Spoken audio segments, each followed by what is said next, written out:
ગુજરાતના રાજકીય વાતાવરણમાં ખૂબ જ ગરમાવો આવ્યો છે, કારણ કે વિસાવદર અને કડીની જે પેટા ચૂંટણીઓ છે તે યોજાવાની છે. આગામી સમયમાં જ્યારે ચૂંટણીઓ યોજાવાની છે ત્યારે જે પ્રચારકો છે તે વિસાવદર અને કડીમાં ધામા નાખી રહ્યા છે. ત્રણેય પાર્ટીઓના જે મુખ્ય નેતાઓ છે તે પણ અત્યારે કહેવાય છે મેદાને ઉતરી ગયા છે ઉમેદવારોને જીતાડવા માટે. ત્યારે ગઈકાલે વિસાવદરમાં જ્યારે રાત્રે પ્રચાર અને જે સભાઓ હતી આમ આદમી પાર્ટીની, ત્યારબાદ એક મોટી બબાલ થઈ અને તેને લઈને વિસાવદરનું છે વાતાવરણ તંગ બન્યું છે. નમસ્કાર, આપની સાથે હું ભગવતી વિશાવડિયા. જે પ્રમાણે છેલ્લા કેટલાય દિવસથી દ્રશ્યો સામે આવી રહ્યા છે કે ભાજપ, કોંગ્રેસ અને આમ આદમી પાર્ટી ક્યાંક ને ક્યાંક એકબીજા સાથે કહેવાય છે સંઘર્ષમાં હાલી રહી છે, એકબીજાની કમ્પેરિઝનમાં હાલી રહી છે. અને ખાસ કરીને આમ આદમી પાર્ટીનો મુખ્ય ચહેરો એટલે કે ગોપાલ ઇટાલિયા છે તેમનો પણ વિરોધ થઈ રહ્યો છે અને ભાજપના કિરીટ પટેલ છે તેમનો પણ વિરોધ થઈ રહ્યો છે.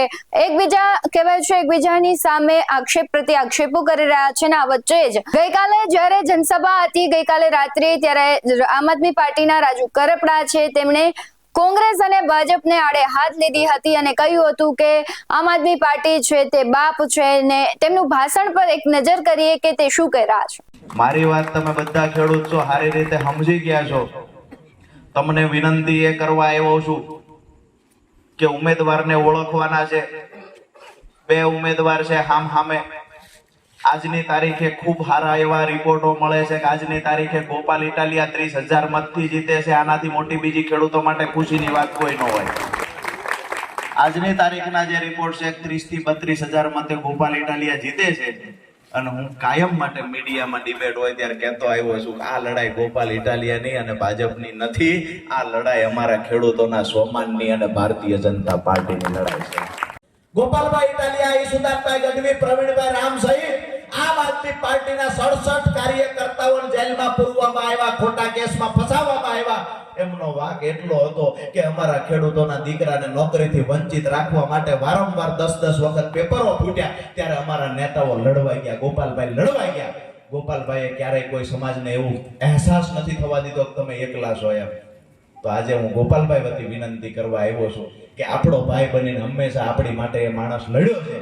આજે તહમતા પ્રવાહમાં કૂદી પડ્યો છે, પાછો કોઈ દિન નહીં વળે એ હું ખાતરી આપું છું. પણ હામાં કાંઠે પોગાડવાની જવાબદારી તમારા માથા પર છે, તમારા માથા પર છે. ગોપાલભાઈની આબરૂ નથી જતી, આબરૂ આપણા ખેડૂતોની જાય છે. એક ખેડૂતનો દીકરો આ ભારતીય જનતા પાર્ટીની તાનાશાહી સામે આંખમાં આંખ નાખી અને મર્દાનગીથી લડવા માટે મરણીઓ થઈને નીકળી પડ્યો છે. આમે ભાજપનું આખું કેબિનેટ ઉતરી પડ્યું. આખા ગુજરાતમાંથી ભાજપના નેતાઓ આવી ગયા છે. વાત એટલી જ છે, ભાજપના નેતાઓને ટાર્ગેટ આપવામાં આવ્યો છે. ગમે તેમ કરીને ગોપાલ ઇટાલિયાને હરાવવાના પ્રયત્ન કરો.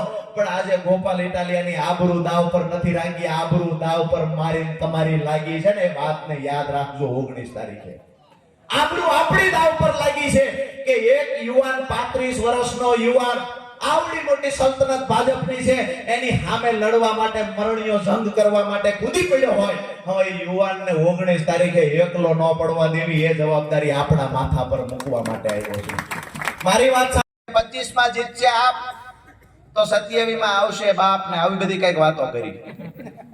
તો હું ગાડીમાં બેઠો તો મને વળી નવો વિચાર આવ્યો. મેં કીધું એના માટે હું કઈક લખું છું, મને લખતા આવડે તો 2-3 લાઈન મેં લખી છે.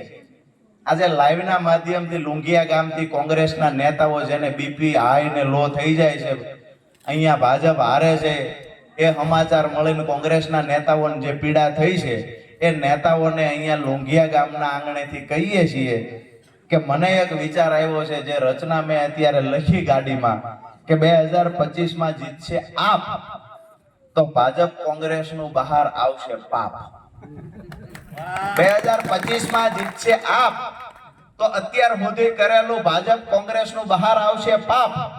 ખેડૂત છે અમારો જગતનો બાપ, ગદ્દારોને નહીં કરે ક્યારેય માફ. ખેડૂત છે અમારો જગતનો બાપ, ગદ્દારોને ક્યારેય નહીં કરે માફ. વિસાવદરથી ભાજપ કોંગ્રેસ થશે સાફ, કારણ કે ગોપાલ ઇટાલિયા ખેડૂતોનું છે નાક. વિસાવદરથી ભાજપ કોંગ્રેસ થશે સાફ, કારણ કે ગોપાલ ઇટાલિયા ખેડૂતોનું છે ના.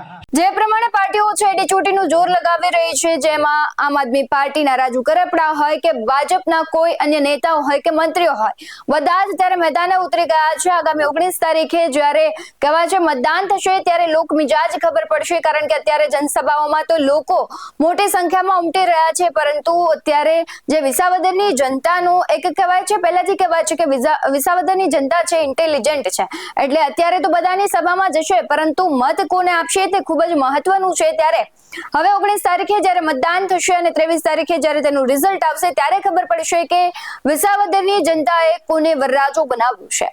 આ મુદ્દે તમારું શું કહેવું છે કમેન્ટ કરી જરૂરથી જણાવજો. આવા જ વધુ અહેવાલો સાથે ફરી મળતા રહીશું. તમે અમારી YouTube ચેનલને સબસ્ક્રાઇબ કરવાનું, અમને Facebook અને Instagram પર ફોલો કરવાનું ભૂલશો નહીં. બાકી અવનવી અપડેટ્સ મેળવવા માટે આપ જોતા રહો BS9 TV ન્યૂઝ. નમસ્કાર.